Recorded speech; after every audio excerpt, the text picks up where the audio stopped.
दोस्तों, एक बार फिर स्वागत है आपका मेरे चैनल आम से खास पर। और सौभाग्य से आज हमारे साथ हैं डीएसपी राजेश जी, जो जीआरपी फरीदाबाद में पोस्टेड हैं। यूएन मेडल से सजे हुए इनके कंधे, इनके बैजेस आज बहुत ही एनर्जी में हमारे साथ बैठे हैं। स्वागत है राजेश जी आपका मेरे शो आम से खास पर। और बहुत सौभाग्यशाली हैं हम कि आज आपकी जीवनी आपके मुख से सुनेंगे हमारे दर्शक, उसमें से कुछ इंस्पिरेशन भी लेंगे, आने वाले जवानों के लिए भी आप कुछ मैसेज देंगे। तो राजेश जी, शुरुआत तो इस तरह करूंगा मैं आपसे कि इतने छोटे से गांव से आए, इतनी छोटे से एक किसान परिवार में पैदा हुए और आज यहाँ जिस मुकाम पर आप हैं, यकीनन ये आम से खास वाला मुकाम है। इसके पीछे का सफरनामा मैं आपके शब्दों में आपसे सुनना चाहूंगा। स्वागत है आपका। बहुत शुक्रिया अरिज जी। ये वास्तव में यही है कि मेरा गांव रोहतक डिस्ट्रिक्ट में है, महम के पास, और फादर मेरे हरियाणा पुलिस में कांस्टेबल भर्ती हुए थे और उसके बाद वो रिटायर हुए। तब तक वो एएसआई बन पाए और वो आर्मर थे। एक्चुअली आर्मर बोले तो जो हथियारों की रिपेयरिंग करते हैं, जो पुलिस के या अपने विभाग के वेपन्स। तो वो ज्यादातर उन्होंने मतलब 90% अपना वहीं वर्कशॉप में निकाला, हथियारों की रिपेयरिंग सर्विस। ठीक है। तो हम 4 बहन भाई थे, तो क्योंकि तनख्वाह में नहीं 4 बढ़ पाते, तो इसलिए उन्होंने भैंस रखी हुई थी घर में। जैसे घर ले लिया था पुलिस लाइन के सामने ही, ताकि ऑफिस से और घर का दूरी ज्यादा नहीं थी, तो भैंस रखते थे। और हम भी पढ़ाई के टाइम स्कूल से आके हमारी भी ड्यूटी लगती थी सारे बहन भाइयों की, पुलिस लाइन का ग्राउंड बहुत लंबा चौड़ा था, तो कि वहां से जगह बहुत होती थी पुलिस लाइन घास लेके आओगे और जो भी उनको भैंसों की सेवा जितनी उनकी हमारे जिसकी जो जिम्मेवारी लगती थी उतना बिल्कुल ठीक है ना। तो इस तरह से बस फिर शुरुआत। तो क्या ये इंस्पिरेशन आपको पिताजी से मिली या आपके अंदर कोई कीड़ा था ऐसा? एक्चुअली मैं ना शरीर से बहुत कमजोर था जी पहले। अच्छा, दुबले पतले थे। हाँ, बहुत ही पतला दुबला भैंस था। के बावजूद भैंस रखी थी घर में, उसके बावजूद दुबले पतले थे। खूब दूध घी का मौज थी। पर मेरे को बाद में समझ में आई। मेरे को डॉक्टर के पास भी 1-2 बार लेके गए कि इतना कमजोर क्यों है। डॉक्टर कहा ठीक है, ऐसा ही है ये। परंतु घर में ना थोड़ा सा डिसिप्लिन का माहौल जबरदस्त था कि भाई पहले खैर सभी रहते थे, पुलिस में थे तो डिसिप्लिन तो अनुशासन। हाँ, वो अनुशासन ही मेरे को लग रहा है कि मेरी कमजोरी का कारण रहा। क्योंकि मैं जब यूनिवर्सिटी में मैंने एडमिशन लिया एमए के लिए, एमए मैंने संस्कृत से किया हुआ है, और जब मैं हॉस्टल में पहुंच गया रोहतक में, तो वहां एक महीने में ही मेरा एकदम गोल हो गया था। मैं सूखी रोटी खा के वहां मेस की तो मेरे को लगा कि दूध घी से ज्यादा असर ये या तो रोहतक का हवा पानी है या वहां का जो भी है या वो घर का और वो माहौल से फर्क हुआ। सही बात है। तो क्योंकि फादर बिल्कुल ऑनेस्ट रहे, सारी उम्र तनख्वाह में उन्होंने गुजारा किया, और वो मरते दम तक वो एक्सपायर हो गया 8 साल पहले। वो यही कहते रहे कि भाई पैसे किसी का बद्दुआ मत ले लेना। बस। तो मैं भी प्रयास करता हूँ कि ना ली जाए किसी की। आज आप उसी एक पाथ पे चलते हुए, फादर के पाथ पे चलते हुए इतनी बड़ी पोजीशन में आ गए हैं। जी, आशीर्वाद है उनका। कहीं आपको लगता है कि भाई सिर्फ यही एक चीज थी जो आगे ले गई आपको, या और भी कुछ था? असल में क्या है, मैं सोचता हूँ आप पुलिस होने से पहले या कोई भी प्रोफेशन आप कहना, उससे पहले एक ह्यूमन बीइंग अच्छे होने चाहिए आप। ठीक बात है। और अगर आप अच्छे ह्यूमन बीइंग हैं तो फिर परमात्मा आप कहीं ना कहीं सही जगह ले जाएगा। हाँ, अपने आप सही जगह लेके जाएगा। क्योंकि मैं तो बहुत साल टीचिंग की है। मैं तो प्राइवेट स्कूल में टीचर रहा, पढ़ाई के साथ साथ। और जब मैं रोहतक यूनिवर्सिटी में पढ़ता था तब भी मैं ट्यूशन पढ़ाता था, क्योंकि घर से फिर मैंने कुछ लिया नहीं कभी भी। और मुझे कुछ ऐसा सुनने में मिला है कि आप डॉक्टर बनना चाहते थे। हाँ, बनना तो नहीं चाहता था। अच्छा। पर मेरे फादर मेरे को पढ़ाना चाहते थे। हाँ, कुछ एक्चुअली मेरे फादर, मेरी मदर थोड़ी बीमार रहती थी, तो उनको लगा कि घर में एक डॉक्टर होना चाहिए। क्योंकि हमारे फादर उस समय पढ़ाई कम होती थी, वो 7th पास करके फौज में भर्ती हो गए थे। और फौज की 1-1.5 साल 2 साल नौकरी करने के बाद फिर वो पुलिस में भर्ती हो गए थे। और पुलिस में रहते रहते उन्होंने 10वीं करी फिर, तब कभी मेरे जन्म से पहले। और जब मैं पैदा हुआ, मैं सबसे बड़ा था घर में, क्योंकि तो उन्होंने सोचा कि इसको डॉक्टर बनाना है। तो मेरे को अच्छे स्कूल में पढ़ाया भी जितना वो कर सकते थे। और जब 10वीं के बाद उन्होंने कहा अब तू मेडिकल की तैयारी कर ले। तो अगर आपको बच्चे को डॉक्टर बनाना है, अब भी और तब भी कंपटीशन तो इतना ही था। अब थोड़ा सा और बढ़ गया जरा, अब प्रोफेशनलिज्म ज्यादा हो गया। तो ये है कि आपको बच्चे को 5th-6th क्लास से उसके दिमाग में डाल दी जाएगी कि तूने इस तरीके से पढ़ना है, तो और उसके दिमाग में किसी तरीके से घुस गई तो पढ़ लेगा। 10वीं क्लास में आके आप किसी बच्चे को कहो कि अब तेरे को IIT में जाना है या तेरे को MBBS करनी है, तो वो 10 तक वो पक चुका होता है, वो कुछ नहीं कर पाएगा, फिर फ्रस्ट्रेशन होगी और कुछ नहीं है। ठीक बात है। तो पर वो मेरे को तो 10वीं के बाद ही पता चला कि मेरे को डॉक्टर की भी तैयारी करनी है।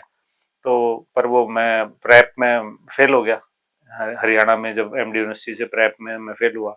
फिर मैं हायर सेकेंडरी के लिए राजस्थान में शिफ्ट हो गया, वहां भी फेल हुआ दोबारा। क्या बात है। फिर मैं हाथ खड़े कर दिए, मैं बोला जी अब कूटो पीटो कुछ भी करो, क्योंकि हाँ। ठुकाई पिटाई तो होती थी उसके हाँ, बाद। उस टाइम तो दो ही चारे होते थे, ये कर ले या थप्पड़ खा ले। यस, तो फिर ये हुआ कि जी हाथ पैर जोड़ के मदर को मनाया, जी मेरे को अपने हिसाब से पढ़ लेने दो। तो मैंने एक छोटा सा प्राइमरी स्कूल था घर के पड़ोस में ही, प्राइवेट स्कूल, तो उसमें जाके बच्चों को पढ़ाता था, छोटे 8वीं मतलब से नीचे नीचे वालों को। आपको पढ़ने का शौक था लेकिन डॉक्टर बनने का शौक डॉक्टर का? हाँ देखो, वो बाद में मैं डॉक्टर बन गया, वैसे मैं आपको बताऊंगा अभी कैसे बना, पर वो मैं फेल हो गया। फिर मैंने प्राइवेट हायर सेकेंडरी की आर्ट्स से, कोरस्पोंडेंस से, और फिर प्राइवेट ही मैंने राजस्थान यूनिवर्सिटी से ग्रेजुएशन की अपनी कोरस्पोंडेंस से ही, और फिर एमडी यूनिवर्सिटी से मैंने एमए की संस्कृत से रेगुलर वहीं रह के हॉस्टल में। और फिर मैं बीएड जब कर रहा था तो मेरे को सौभाग्य से हरियाणा पुलिस की नौकरी मिल गई एज एएसआई 94 में। अच्छा, आपकी पहली भर्ती जो है एएसआई से आया, एज एएसआई आया। एएसआई उस समय एएसआई होते थे। हाँ जी, हाँ जी। पहली पोस्टिंग कहाँ हुई आपकी? पहली पोस्टिंग फरीदाबाद ही थी देखो मेरी। हाँ, कहाँ पर? मैं फरीदाबाद जैसे ट्रेनिंग के बाद जब वापस आया तो मैं सेंट्रल थाना सेक्टर 12 में, हाँ जी, हाँ जी। ये उस समय सेक्टर 15 में था थाना ये। जी। तो मैं पहला मेरी पोस्टिंग यहाँ रही, फिर सेक्टर 28 चौकी, फिर होडल, और इधर उधर घूमता रहा, तिगांव चौकी इंचार्ज भी रहा। प्रमोशंस लगती रही। हाँ जी, हाँ, प्रमोशन तो फिर बाद में हुई, पर थोड़े दिन रहा था, 2-3 साल यहाँ। हाँ। फिर कोई नेता से कुछ एक दिन उलझ गया मामला, तो उसने मेरी मेहरबानी कर दी, मेरी बदली करवा दी रेवाड़ी की। हाँ। तो मेरा परिवार नारनौल में था तो मेरे को सूट कर गया, मैं फटाफट भगवान ने सुन ली, नजदीक करके पहुंच गया। रेवाड़ी रहा, फिर मैं नारनौल ही चला गया, फिर वापस गुड़गांव, फिर मेरी गुड़गांव फरीदाबाद ही ज्यादा चली। हालांकि मैं सोनीपत भी रहा हूँ, सिरसा भी रहा हूँ। आप क्राइम में भी रहे हैं काफी टाइम? हाँ, ज्यादा टाइम क्राइम में रहा हूँ, सब इंस्पेक्टर था तभी से क्राइम में रहा हूँ जी। मैंने सुना है क्राइम को लेकर आपकी जो सोच है वो बड़ी एडवांस है। एक्चुअली क्या था, गुड़गांव में जो तत्कालीन एसपी थे, मैं डेपुटेशन से आया था आईबी से वापस, तो उन्होंने मेरे को कहा कि यार तू ना साइबर, आगे ना साइबर क्राइम शुरू होएगा, तो तू साइबर, मैं सब इंस्पेक्टर था तो उनका तू साइबर सेल बना। तो गुड़गांव की पहली साइबर सेल मैंने शुरू की थी, क्योंकि मैं ऑफिस में थोड़ा रीडर वीडर रहा था अफसरों का, तो कंप्यूटर थोड़ा सा यूज करना आ गया था। तो फिर मैंने, क्योंकि गुड़गांव तब डेवलप हो रहा था, तब छोटा सा गुड़गांव था, मतलब हाईवे के उधर ही था सारा गुड़गांव, इधर था ही नहीं। तो तब हमने वहां पहली साइबर सेल शुरू की थी गुड़गांव में। तो कुछ जो सिविल के जो लोग थे, जो साइबर के लोग, उनसे ज्ञान ले लेके फिर हम अपना काम निकाल लेते थे वैसे उनके साथ लग के। तो क्राइम में रहा, तो फिर क्राइम में तो एक्सपोजर अलग तरह का होता है। बाद में साइबर से फिर मैं क्राइम ब्रांच में आ गया था, और मैं सेक्टर 10 में क्राइम ब्रांच इंचार्ज रहा, आपके फरीदाबाद में बड़खल में इंचार्ज रहा, इंस्पेक्टर बनने के बाद सेक्टर 30 में इंचार्ज रहा, और फिर एसीबी बनने के बाद मैं फरीदाबाद में भी एसीबी क्राइम रहा हूँ और गुड़गांव में भी एसीबी क्राइम रहा हूँ। तो यूएन जाने का सौभाग्य कैसे बना आपका? यूनाइटेड नेशन में क्या था साहब, ये 2002 की बात है, मेरा ही बैचमेट है जितेश मल्होत्रा, उसने मेरे को बताया यार वो वैकेंसी आई हुई है, और हम थे सब इंस्पेक्टर दोनों, 5-5 साल 7-8 साल की नौकरी हो चुकी थी।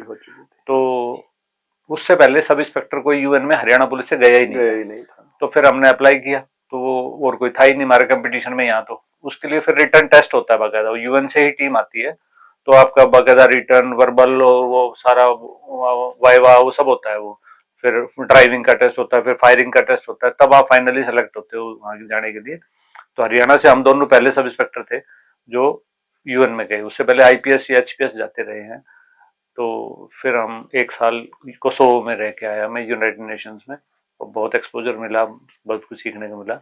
वहीं आपको ये मेडल मिला? हाँ, वो यूएन मेडल मेरे को वहीं पे मिला जी। बहुत बड़ा मेडल है जनाब। हाँ, साइज तो छोटा ही है, पर नहीं, मेडल का साइज नहीं होता जनाब, मेडल की गरिमा होती है। एग्जैक्टली, मैं मजाक कर रहा था, पर कहने का मतलब ये है कि यूनाइटेड नेशन मेडल मिलना अपने आप में बड़ी बात है। मेरे ख्याल से हरियाणा पुलिस में कितने लोगों को मिला होगा आज तक? हरियाणा में जो यूएन मिशन में ही गए होंगे मेरे ख्याल 10-15 लोग टोटल, उनमें से कितनों को मिला मैं एग्जैक्ट नहीं बता सकता, 2-4 को ही मिलता। हाँ, बड़ा नायाब चीज है ये। किस्मत और होश और जोश दोनों का साथ होना बहुत जरूरी है। एक्चुअली वो बिना मांगे मिल गया था, अदरवाइज ना आपको अपना अगर 100 रुपए का रिवार्ड भी लेना है तो आपको रिकमेंडेशन बना के भेजनी पड़ेगी, वो मैंने जीवन में नहीं भेजी, इवन प्रेसिडेंट मेडल जैसे मिलता है, मेरे एसपी साहब थे, मैं सिरसा था, तो उन्होंने मेहरबानी करके मेरा नाम बिना मेरे से पूछे रिकमेंड करके भेज दिया प्रेसिडेंट मेडल के लिए। जब मेरे को पता चला बाद में एक चिट्ठी आई आईजी ऑफिस से कि आप वो लिखो, मेडिकल नहीं करवा के भेजा, मेडिकल भी करवाओ, तो मेरे को पता चला मेरा नाम भेज दिया गया, मेहरबानी कर दी उन्होंने। फिर मैंने लिख के दिया कि मैं अपने आप को इस योग्य नहीं समझता, तो किसी कोई और डिजर्विंग जो लगे उसको दे दो, मेरे को नहीं चाहिए मेडल। जब आपकी नॉलेज में आया कि आपका नाम रिकमेंड हुआ है, तो आपने इस आधार पर मना कर दिया कि मैं अपने आप को इस योग्य भी नहीं समझता। हाँ सही में आज तक मैंने करा भी नहीं कभी। कभी जैसे कोई किसी तरह के रिवार्ड के लिए, अवार्ड के लिए मेरी तरफ से कभी कोई ऐसा नहीं गया रिकमेंडेशन रोल के मैं रिक्वेस्ट करूं किसी को, क्योंकि जरूरत नहीं। राजेश जी, एक सवाल है, बड़ा चुभ भी सकता है आपको, अच्छा भी लग सकता है आपको। खाकी के ऊपर अक्सर दाग देखे जाते हैं। एग्जैक्टली। तो इस विषय में आपका क्या कहना है? इस खाकी को पहनने वाले के अंदर क्या काबिलियत होनी चाहिए? जनाब देखो हरी जी, मैं सबको कहता हूँ ये बात कि ये जो वर्दी है ना जी, मतलब इसकी कोई कीमत ही नहीं है। मैं अपने मेरे सबॉर्डिनेट्स को हमेशा बैठा के समझाता हूँ कि अगर कभी 25 साल पहले मैंने पता किया था तो पता चला था कि चिराग दीन की एक शर्ट आती है जो इंडिया में उससे महंगी शर्ट नहीं है, सीडी का लोगो था उस पे। हाँ पता नहीं, चिराग दीन ओरिजिनल, और मुंबई में कोई एक ही शोरूम था उनका, बिल्कुल आती, और वो एक तरह की एक ही शर्ट बनाते थे। हाँ ठीक कह रहे हैं। तो वो मैं इनको बताता था, भाई देखो जिस कोई हमें से कोई शौकीन है कपड़ा पहनने का, तो 10,000 20,000 50,000 1 लाख जितने की होगी, एक दो शर्ट अपन ले सकते हैं, पर एक इंडस्ट्रियलिस्ट या एक बहुत पैसे वाला आदमी तो चाहे तो रोज एक बदल देगा वो तो। परंतु एक आदमी एक 10 लाख रुपए की शर्ट पहन के चला गया और मैं अपनी 1500 रुपए की वर्दी पहन के चला गया, तो लोग शर्ट वाले को नहीं देखेंगे, लोग मेरे को वर्दी वाले को देखेंगे। तो ये तो वो चीज है जो आपको आपकी हर ईगो सेटिस्फाई करती है। हर चीज जो आपको चाहिए वो देगी, आपको इज्जत चाहिए, इज्जत कमानी है, बेइज्जती कमानी है, जो कमाना है आपने, दया करनी है, सद्भावना करनी है, जो मर्जी करो। परंतु जहां तक आप बता रहे हो दाग वाली जो बात है ना, वो ये है, जैसे हम गाली बकते हैं भाई पुलिस वाले खराब, ये खराब, एक्चुअली पुलिस वाला भी बिल्कुल उसी प्रोपोर्शनल काम करेगा जो समाज में है। समाज में जितने लोग आपको भले मिलेंगे, दयावान मिलेंगे, उतने ही हर डिपार्टमेंट में मिलेंगे, उतने ही पॉलिटिक्स में मिलेंगे, उतने ही डॉक्टर मिलेंगे, उतने ही एडवोकेट, अच्छे बुरे लोग हर फील्ड में हैं। सरकार वो समाज के प्रोपोर्शनेट में है। क्योंकि मैं यूएन में रह के देख के आया हूँ कि किस तरह के लोग वहाँ पुलिस किस तरह से काम करती थी, कैसे पुलिस का ही नौकरी करी है वहां भी सारी। तो दाग वाली बात जहां तक है ना, वो ये है कि देखो कोई भी काम हो, आप उठा के देखो, आपका इलेक्शन हुआ तो पुलिस, बाढ़ आ गई तो पुलिस, आग लगी तो समाज अधूरा है पुलिस के बिना, कुछ भी संभव ही नहीं है। और मदद भी करते हैं, ऐसी बात नहीं है, पर वो एक मछली गंदे तालाब को खराब करती है। तो क्योंकि यूनिफॉर्म तो एक जैसी है सबकी, वो चाहे पूरे इंडिया में लगभग एक जैसी यूनिफॉर्म है सबकी, तो वर्दी वाले की वो एक आदमी ने खराब कर दी। कुछ ये पिक्चरों में जिस तरह से दिखाया जाता है, सीरियल्स में, वो पुलिस की जैसी रेपुटेशन कुछ उधर से बनती है, पर फैक्ट मैंने तो बहुत बार लोगों का परसेप्शन चेंज किया है कि तुम भाई मेरे साथ आ जा एक दिन, 24 घंटे के लिए मेरे साथ लग जा, और फिर 24 घंटे बाद अपना विचार बताना मेरे साथ। भ्रष्टाचार को लेके काफी आरोप लगते हैं राजेश जी। मैं मानता हूं कि ये भ्रष्टाचार की जड़ें बहुत गहरी हैं, लेकिन फिर भी कुछ ईमानदार लोग इस दिशा में बहुत सॉलिड काम करते हैं। आपने इस दिशा में क्या किया? मैं बताता हूँ, भ्रष्टाचार का मतलब सिर्फ पैसे लेना या देना नहीं है। भ्रष्टाचार का मतलब भ्रष्ट आचरण। अगर आपका आचरण भ्रष्ट है तो आप भ्रष्टाचारी हो गए हो। हम वैसे मोटा मोटा सोचते हैं पैसे लेके हो गया, तो अब इसमें कोई कंपटीशन तो है नहीं, हम ना गलत चीज के लिए कंपैरिजन करें कि कोई फला डिपार्टमेंट ज्यादा ले रहा है, कम ले रहा है, हम ज्यादा ले रहे हैं, कम ले रहे हैं। पर मेरी तरफ से प्रयास है ये रहा, मैं बताता हूँ। मैं जब एएसआई था तब से तो मैंने एसएचओ सिर्फ की है, और जहां जहां मैं एसएचओ रहा वहां वहां मैंने एक बोर्ड लगवाता था अपने थाने के बाहर और चौकी के बाहर एक बनवा के, क्योंकि ये फ्लैक्स तो बाद में आए हैं, पहले पेंट करवाना पड़ता था, तो मैं पेंट करवा के बोर्ड हर जगह लगता था, और उसमें मेरा मोबाइल नंबर नीचे रहता था, जब से मोबाइल आए हैं तब से, नहीं तो लैंडलाइन नंबर, कि भाई मैं तो 24 घंटे रह नहीं सकता थाने या चौकी में बैठा हुआ। पर उसमें बस 2 ही लाइन लिखी होती थी कि भाई अगर आपका काम यहाँ नहीं हो रहा या आपको कोई असुविधा महसूस हो रही है मेरे इस थाने में, तो कृपया इस नंबर पे आप मेरे को बताओ तुरंत। तो वो एक सीधा सीधा काम था कि आप चैलेंज कर रहे हो कि भ्रष्टाचार है। अभी पीछे ना दिल्ली पुलिस का और वकीलों का एक डिस्प्यूट हो गया था 3-4 साल पहले, मैं सिरसा था जब, तो मैंने फेसबुक पे ऐसे ही कुछ लिख दिया कि भाई किसी वकील ने थप्पड़ मार दिया और हम धरने पे बैठ गए। जब पुलिस वाले, हम भी तो कर देते हैं इस तरह से मैन हैंडलिंग, और बहुत सी जो जो हमारी कमियां है ना वो मैंने ऐसे फेसबुक पे लिख दी कि हम किसी का FIR दर्ज करने में देख लो कितने पार्शलिटी करते हैं। ये जो मन में थी, ट्रैफिक में किस तरह से हम व्हीकल्स को अगर परेशान करते हैं या नहीं करते, जो भी बात है। तो उसमें एक एडवोकेट का फरीदाबाद से फोन आया, एक महिला एडवोकेट है, कि सर आपने गलत लिख दिया है, मिटाओ। मैंने कहा कुछ आपको मतलब क्या गलत लगा? बोला लिखा तो सारा सही है, परंतु समय गलत है, क्योंकि अब ये वकील ये कहेंगे देखो इनका ही अफसर खुद ही स्वीकार कर रहा है ये काम करते हैं हम। तो एक बुजुर्ग आदमी का फोन आया, मैं इसलिए बता रहा हूँ, एक बुजुर्ग किसी का फोन आया शाम को मेरे पास, कि आपने लिखा था वो, क्योंकि वो तब तक वो वायरल वो लोगों ने बस कर दिया था इधर उधर, मतलब जैसे शेयर करते हैं ना। हाँ, तो उसका फोन आया ना, कह रहा जी ये जो आप लिख रहे हो ये सारे काम आप नहीं करते? हाँ बिल्कुल नहीं करता। कह रहा आपके सबॉर्डिनेट भी नहीं करते? मैं प्रयास करता हूँ कि ना करने दूं इनको भी। ठीक बात। तो फिर मैंने पूछा आपको, मेरे को लग रहा है रिटायर पुलिस के आदमी की आवाज से लग रहा था, है तो बुजुर्ग। करण ना, तो बोला मैं तो किसान हूँ। तो मैं कहा कौन सा गांव है आपका? कह रहा जी फलाना गांव है। तो मैं कहा जी बहुत अच्छी बात है, कोई तो समर्थक मिला पुलिस का एक आदमी जो पुलिस वाला नहीं है और वो समर्थन कर रहा है। तो मेरी तरफ से प्रयास ये रहा सर कि आदमी जैसे फीडबैक लेना, लोगों से डायरेक्ट मिलना, और कि भाई ना हो भ्रष्टाचार के अलावा उनकी जायज बात सुनी भी जाए, उनकी कम से कम वो आचरण भी हम अपना सुधारें। आपको इस आचरण की वजह से कभी कभार डिपार्टमेंट की नाराजगी भी झेलनी पड़ी होगी? वैसे सच बताऊं कभी नहीं हुआ जी, हर एक अफसर अप्रिशिएट करता है, ऐसा नहीं है।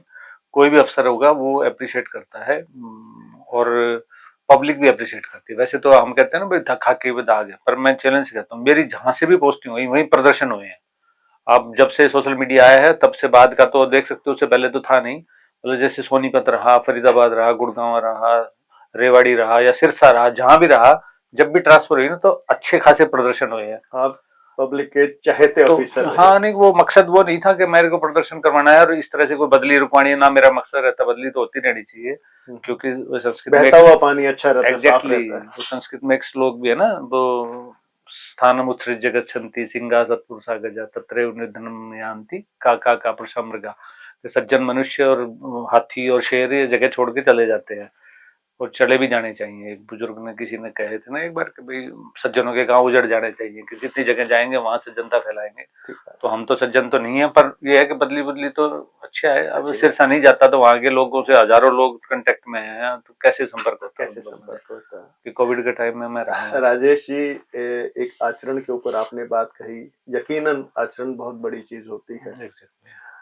आप फोर्स के अंदर आज की डेट में ये जो आधुनिकीकरण है, जो अपग्रेडेशन है, जी, इसके विषय में अपने क्या विचार रखते हैं? कितना हो चुका है और कितना और होना चाहिए? मैं बताता हूँ, बहुत फास्ट पेस पे, बहुत तेज गति से अभी फिलहाल जो है ना वो चल रहा है मॉडर्नाइजेशन।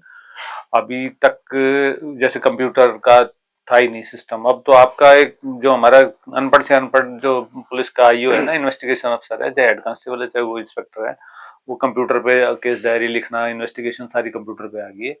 अब जैसे नए कानून जो बदले हैं उसमें जैसे आ गया भाई, अगर कोई रिकवरी करते हो तो आपको वीडियो बनानी है, किसी को अरेस्ट करके किसी को रिकवरी कर रहे हो वीडियो बनानी है, तो वो सारा कुछ अब टेक्नोलॉजी पे आ गया।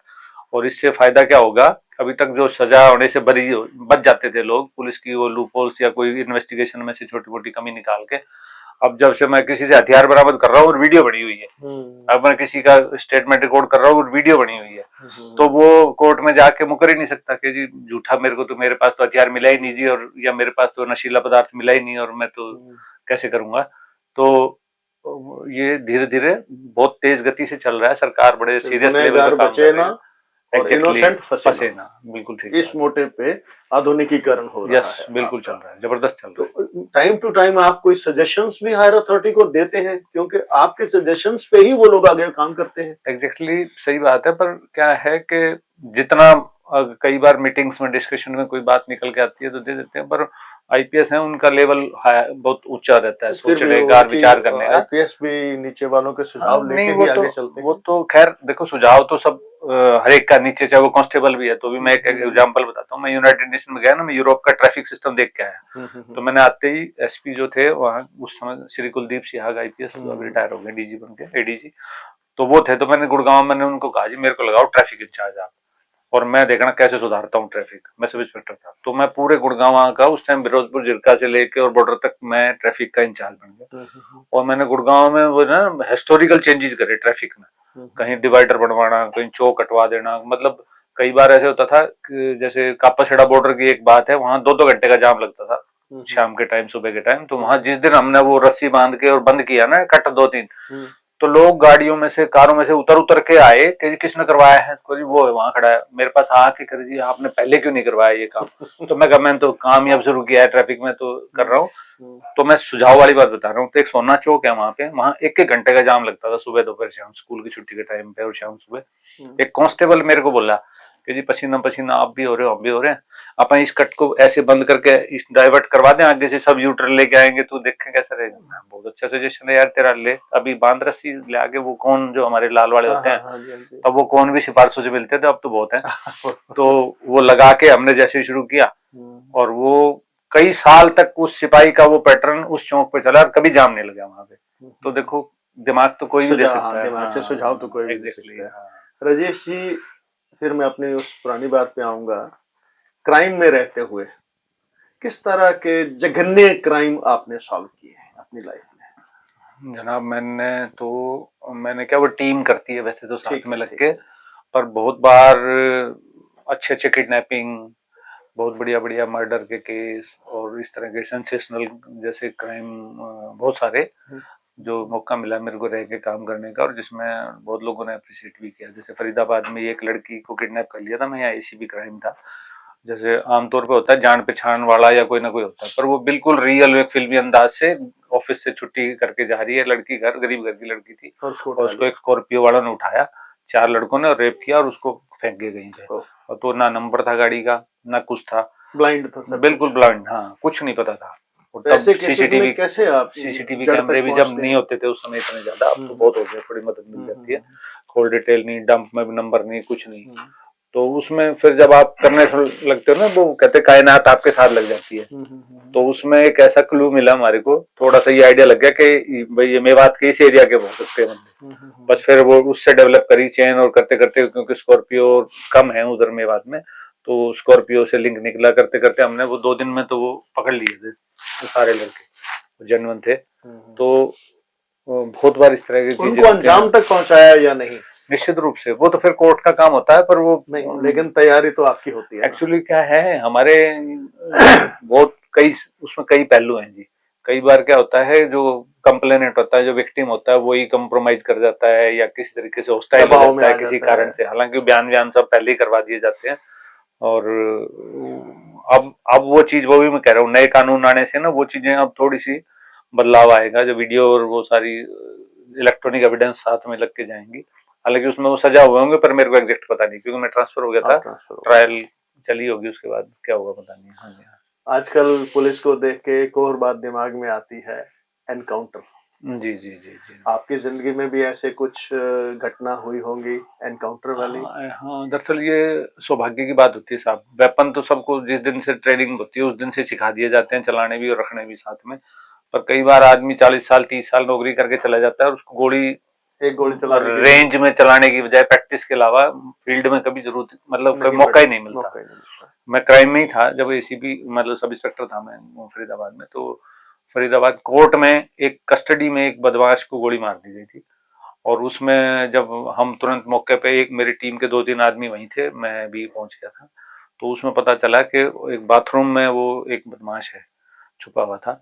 तो उसको जब खोलने की कोशिश करी, खोला नहीं, और जैसे उसने हमारे ऊपर फायर किया तो फिर समझाया भाई छोड़ दे तू, ये बात नहीं मानना, तो फिर वो हमने इनकाउंटर करना पड़ा। तो उसमें वो एक्सपायर हो गया था। फिर बाद में पता चला वो लड़का जो था वो पहले भी मर्डर के केस में सजा हो चुका था, और पुराना पैरोल पे आया हुआ था, 1 महीने की 20 दिन की पैरोल पे आया हुआ था, और फिर एक मर्डर कर दिया। और वो भी किसका किया, जो कस्टडी में, पुलिस कस्टडी में एक बंदा था, और कोर्ट में ही मारा उसको उसने।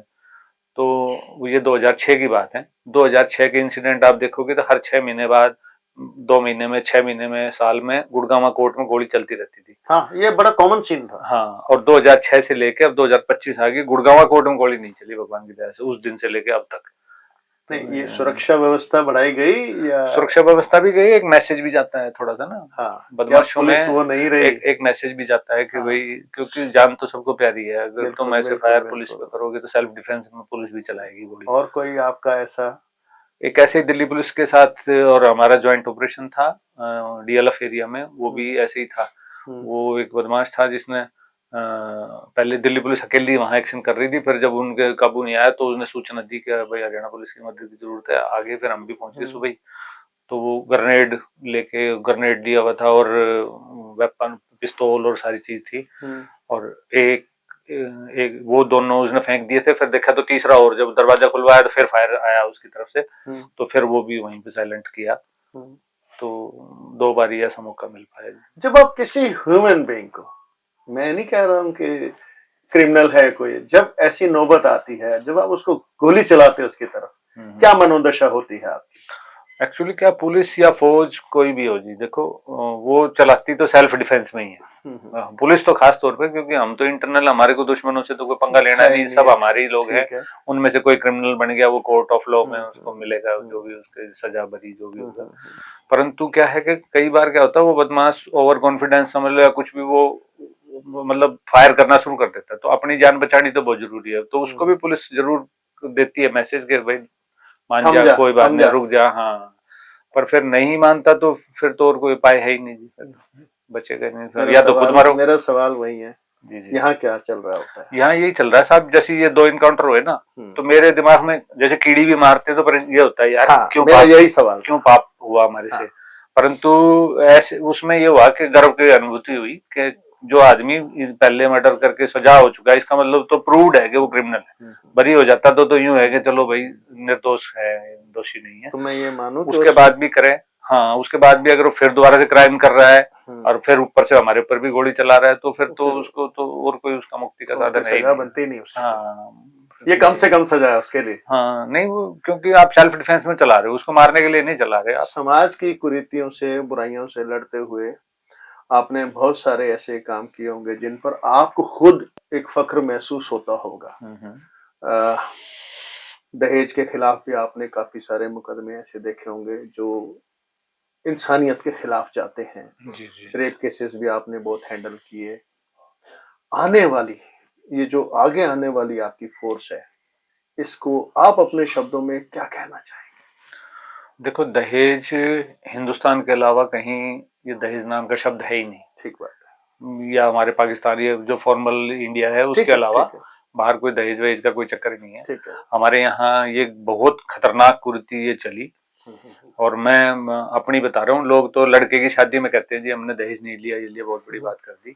मैंने तो 7 साल पहले अपनी बेटी की शादी की थी, और वो सामने वो दिल्ली में ही है, हमारे दामाद अभी पार्षद हैं, वो अभी निखिल चपराना वही पार्षद हैं अभी, तो अब नहीं थे पार्षद। तो ये होता है 1 रुपए का ब्याह है जी, चलो जी। तो मैंने सबको मैसेज किया कि सब लोगों को भाई यही नहीं ले रहे तो कन्यादान मत करवाना कोई भी। पर लोग मानते हैं नहीं, वो जबरदस्ती मेरे चिपट रहे। फिर मैं कहा यार परेशान करेंगे, लिख लो। वो लिख लिया, तो रात को जब इकट्ठे करे वो पैसे, तो 10,78,000 रुपए इकट्ठे हो गए वो कन्यादान में। तो मैंने प्रयास, एक संस्था है बल्लभगढ़ में जो गरीब बच्चों को पढ़ाती है, मैं उनसे संपर्क में था। वो मदान साहब हैं जो 5 भाई साबुन वाले, वो थे उस समय। तो मैंने रात को ही बुलवाए, जगत जी, हाँ, कि जी सुबह तो ना मेरी, सुबह तक तो मेरी हो सके नियति खराब हो जाए मेरी खुद की। तो मैंने वो बुलाया और वो 10,78,000 का बैग ऐसे कैसे उठा के प्रयास को दे दिया था।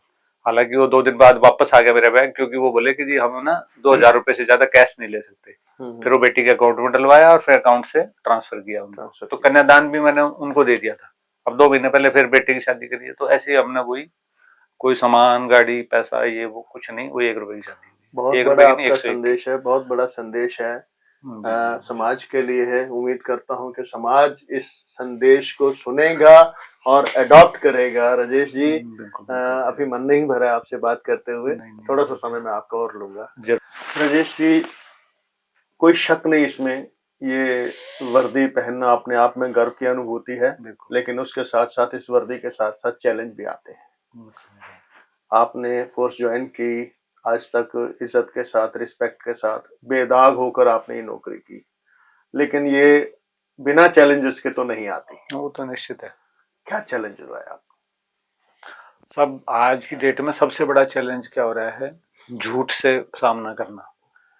क्योंकि बहुत ज्यादा संख्या में परसेंटेज बहुत ज्यादा हो गई है लोगों की कि झगड़े में 2 आदमी होंगे 10 आदमी का नाम लिखवाएंगे, चोरी होंगे 10,000 रुपए 10 लाख रुपए लिखवाएंगे, या कुछ भी इस तरह का मैनिपुलेशन, ये टेंडेंसी हो गई है। हाँ, इस तरह की, या छोटी सी बात होगी है और उसको बढ़ा चढ़ा के कुछ ना कुछ बढ़ाना, लड़ाई झगड़ा हुआ है उसमें लड़की के साथ जोड़ देना, या हुआ है सिंपल तपाई और उसमें स्नैचिंग और पैसे छीन लिए जी, वो आपका कहना ये है कि ट्रुथ फाइंडिंग बहुत बड़ा चैलेंज है। बस हाँ, क्योंकि सबसे 90% एनर्जी तो उसमें लगती है कि झूठ, क्योंकि करना तो न्याय है। क्योंकि जो जितना हम जस्टिफिकेशन या जस्टिस जितना मुद्दई को देना है उतना मुलजिम को देना है, क्योंकि झूठा ठीक बात है। तो कई बार होता है। एक इंसिडेंट मैं बताता हूँ आपको, यहाँ फरीदाबाद में ही एक बहुत हाई प्रोफाइल आदमी था, वो एक्सपायर हो गया और उसके परिवार वालों ने पर्चा दर्ज करवा दिया एक आदमी के खिलाफ के उन्होंने मर्डर किया। उन्होंने करा था सुसाइड सल्फास खा के, और उन्होंने कहा जी ये तो मर्डर कर दिया इसका। और पुलिस ने, हम मतलब हमारे जो सबॉर्डिनेट्स थे उनने भी उठा के उस बंदे को और उसके खिलाफ करके बंद और उसको बल दिया। बाद में मेरे पास जांच आ गई, तो फिर मैंने उस भाई को बुलवाया। मैं कहा देखो जी, आपका लेवल जिस तरह का है ना, इतने लेवल पे हो आप, आपको कोई अफसर या कोई नेता कोई नहीं कहेगा गलत करवा रहे, पर आपने कर दिया ये गलत काम और मैं जांच करके सच्चाई लिखूंगा। तो वो बाद में पता चला कि वास्तव में सुसाइड था, सबूत आ गए इस तरह के, और वो उसमें हमने वो डिस्चार्ज करवाया। मतलब 80-85 दिन जेल कट चुकी थी उसकी। पता है उस बेचारे का क्या कसूर? हाँ, एग्जैक्टली सुसाइड था बिल्कुल। तो इस तरह की चीजें होती हैं। अब उसमें आप पुलिस से उम्मीद करोगे कि सारा कुछ पुलिस तो सच्चाई निकाल दे जी और बिल्कुल न्याय करे और ईमानदारी दिखाए और सब कुछ करे। आप भी तो थोड़ा सा हम एक्सपेक्ट करते हैं ना कि थोड़ा बहुत हम लोग सब आमजन भी करे ये मैं काम। समझता हूँ पब्लिक सपोर्ट के बिना पब्लिक की सेवा कैसे की जा सकती है। एग्जैक्टली, तो वो ये बहुत बड़ा एक काम है कि हर मामले में जैसे एक्सीडेंट हो जाता है, गलती किसी की भी हो, छोटी गाड़ी वाला जो है ना, गलती चाहे स्कूटर की है, पैदल वाले की है या कार की है, पर जोन सा बड़ी गाड़ी वाला है जो ये भी, बड़ा अजीब कंसेप्ट है ये हाँ बहुत गलत है ये। तो खुद भी थोड़ा सा जागे, अब उसमें कई बार सहानुभूति हो जाती है, मर जाता है बंदा। चाहे खड़े हुए ट्रक में एक स्कूटी वाले ने मार दिया, और खड़ा भी कहाँ है, सड़क से बिल्कुल नीचे खड़ा है, और वो उसका बेचारा ब्रेक डाउन हो गया या पंचर हो गया, कुछ भी हो गया, उसकी मजबूरी है, सड़क से हटा के खड़ा कर दिया, और वो अंधेरे में या नशे में या नींद में या किसी भी कारण से आके उसके नीचे घुस गया, खड़े हुए के नीचे, और डेथ हो गई या इंजर्ड भी हो गया सीरियस। तो फिर ऐसे में फिर क्या करते हैं भाई, चलो जी सहानुभूति है भाई, इसको इंश्योरेंस से कुछ मिल जाएगा फलाना दिगड़ा, पर उस बेचारे को तो कितने हरासमेंट होगी ट्रक वाले की, क्योंकि उसका तो इनोसेंट आदमी है, वो मान लो मद्रास का रहने वाला है, उसको तुमने यहाँ हल गया, या यहाँ का आदमी केरला में जाके फंस गया, तो वो तो हो गया, वो तो पंगा। तो लोगों को खुद अवेयर होना पड़ेगा भाई, हम स्वीकार करें, हालांकि संभव नहीं है ये, हम ये उपदेशों से हम नहीं सुधार सकते किसी को, ये तो भगवान ही सुधारेगा।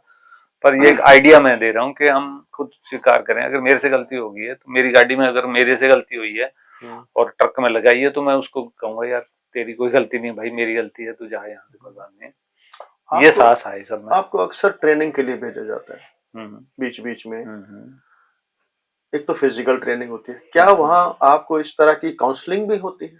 निश्चित रूप से, मतलब फिजिकल ट्रेनिंग जैसे बेसिक ट्रेनिंग से लेके, और जब भी जो भी रिफ्रेशर कोर्स या जब भी चलते हैं, तो फिजिकल तो खैर फर्स्ट चीज है ही, क्यों आदमी आप फोर्स में हो तो फिजिकली तो फिट होना ही चाहिए। फिजिकली फिटनेस के साथ साथ आपको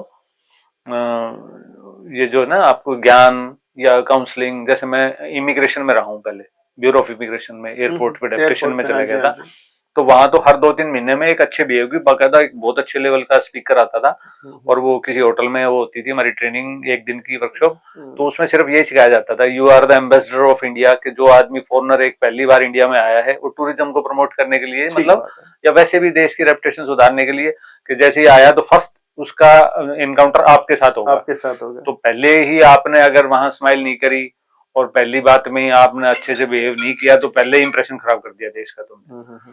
तो मैं वहां रहा हूँ, और वहां क्या होता था उस टाइम, श्री ये विवेक गोगिया हैं, डीसीपी दिल्ली पुलिस में थे उस समय, अब तो शायद वो एडीजी हैं या आईजी रैंक पर पहुंचे हैं।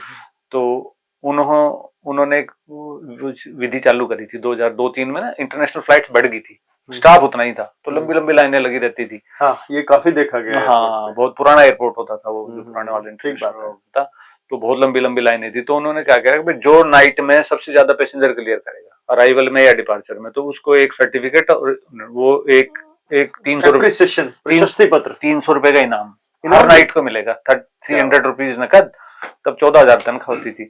तो मैं तो ये था कि सबको पता था पूरी इमिग्रेशन में कि जब जिस दिन इसकी नाइट ड्यूटी आ गई तो अराइवल में चाहे तो डिपार्चर में, तो ये अब और कोई नजदीक आएगा नहीं, क्योंकि वो आदत ही थी पहले ही कुछ तो काम करने की। फिर थोड़ी और सपोर्ट बढ़ा दी 300 के चक्कर में। हाँ। तो थोड़ा फास्ट काम करते थे। तो वो एक है कि आप लोगों की भावना तो समझ के मदद तो कर ही सकते हो इस तरह से।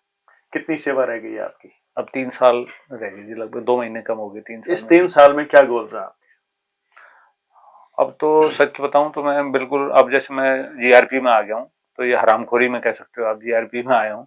क्योंकि हालांकि मेरे पास 12 डिस्ट्रिक्ट हैं, करनाल से शुरू होके करनाल, पानीपत, सोनीपत, गुड़गांव, फरीदाबाद, झज्जर, लोहारू, दादरी, नारनौल सब ये है मेरे पास। तो ये कि रेल में रह के सेवा करेंगे, पर गोल वाला काम वो जो था ना जी, वो था वो ठीक है। अब शांति की नौकरी अपने करो, ज्यादा टेंशन नहीं है, क्योंकि जिस तरह का माहौल है ना, सारी उम्र काम ही किया है जी। हम 18-18 घंटे, 20-20 घंटे, घर भी 15-15 दिन में जाते थे कई बार। तो इस तरह का संतुष्टि में आ गए आप? Exactly, perfectly. कि आपने जो कुछ किया फोर्स में रहते हुए उससे आप संतुष्ट हैं? निश्चित रूप से बिल्कुल संतुष्ट हूँ साहब। मैं दरअसल क्या था, मैं एक होता है ना नास्तिक आदमी रहा, फिर बीच में एक महिला है वो थोड़ी वो है आध्यात्मिक। मैं जब गुड़गांव था ना, तो उनको कुछ दिक्कत हुई तो मैंने मदद की, तो फिर वो मेरे संपर्क में आ गई। तो उनसे जब संपर्क में आया तो मैं जो डॉक्टर बनने वाली बात बता रहा था, तो उन्होंने मेरे को कोई विधि सिखाई कि सुबह उठ के 4 बजे आपको ये क्रिया करनी है ओपन स्काई के नीचे, फिर आप है ना हीलिंग करनी शुरू कर दोगे। तो फिर वो ईश्वर का आशीर्वाद ऐसा हुआ कि फिर वो मैं डॉक्टर भगवान ने बना दिया। तो कुछ पेशेंट्स ऐसे ठीक होने शुरू हो गए जो जीवन में जिसका कोई इलाज ही नहीं था और किसी भी पहले पैथी में, तो हीलिंग शुरू कर दी मैंने। तो अब मैं थोड़ा थोड़ा अपने आप परमात्मा लेके जा रहा है उस तरफ, स्पिरिचुअल जिस तरह का चल रहा है। अब डिवाइन ब्लेसिंग में आ गए अब उधर, हाँ, तो लोग ठीक हो जाते हैं, लोग तो काम कर रहे हैं। चलिए एक सवाल मेरा। जी जी जी राजेश जी, फोर्स की इस 30-32 साल की नौकरी आपकी हो चुकी है शायद? 31 साल। 31 साल की। जी। क्या खोया, क्या पाया? वही मैं कहता साहब, खोने का तो कुछ है ही नहीं इस महकमे में, खोया कुछ नहीं है। लोग कहते हैं भाई 24 घंटे लगे रहते हैं जी, बच्चे, परिवार, ये वो, पर मैंने थोड़ा सा बैलेंस बना के चला। मैं बच्चों को भी मैंने समय दिया, इनको प्रॉपर साल में 2 बार जितनी मेरी गुंजाइश थी, छोटा मोटा आसपास घुमा के ले आया, इनके साथ समय स्पेंड किया, शाम सुबह इनके साथ संडे वनडे को खेलना वेलना ये वो। तो वो बच्चे मेरे रियलाइज भी करते हैं कि आपने जो है ना इस नौकरी में होते हुए भी हमारे को अच्छा दिया। और वो दोनों मतलब मेरे से बेटर ह्यूमन बीइंग है, इसलिए मैं सेटिस्फाइड हूँ कि मेरे से अच्छे हैं वो दोनों। और पाने का जो बात है वो ये कि जैसे भगवान ने ना, जैसे यश अपयश जो है ना विधि हाथ है, भगवान के हाथ में होता है।